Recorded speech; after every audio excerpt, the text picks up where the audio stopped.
So my name is Frédérique and I'm from Paris. I've been living in London for almost 4 years now. So what brought me to London was I really love London. I came for an internship years ago and I've always wanted to come back.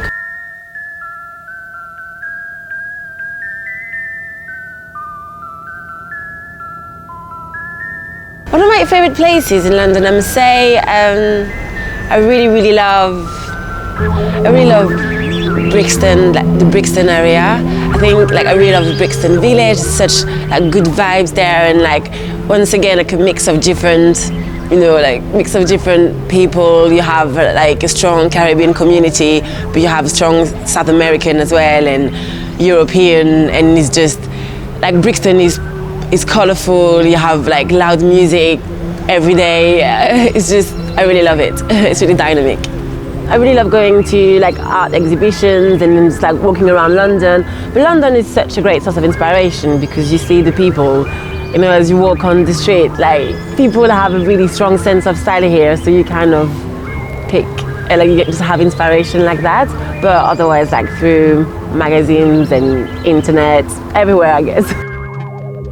My style, I usually say that it's sort of fashion burrito. So you know how you mix lots of ingredients and then wrap them together? I think that's me. I love bold colors. I really love to dress like a boy, so I really love suits. I love anything unflattering. I love it. All of the the mom jeans and the big trousers and then the boyfriend shirts. I love that.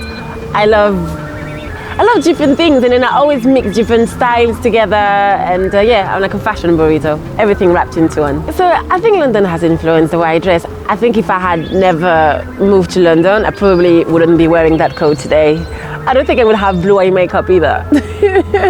But yes, definitely, I think London has influenced me to be free. Since I've been living here, I've honestly explored the craziest corners of my mind, when before I would kind of shut them down and just try to fit.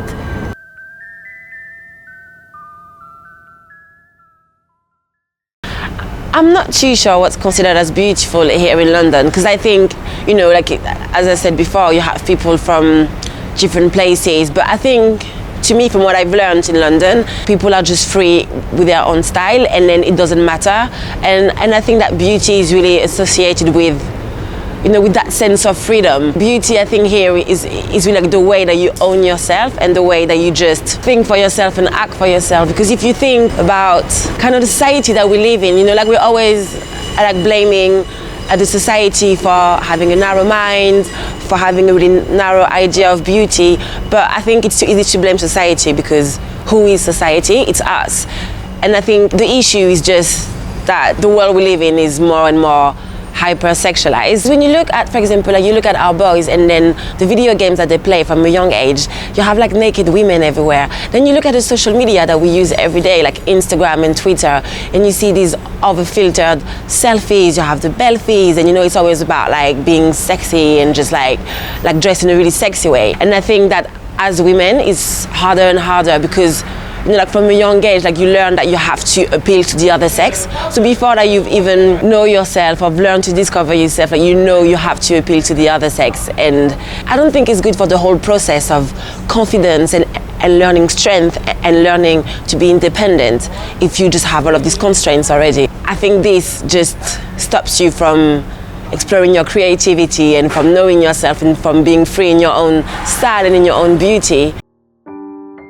A message about beauty, without trying to sound too cliche, I really think that beauty starts within you.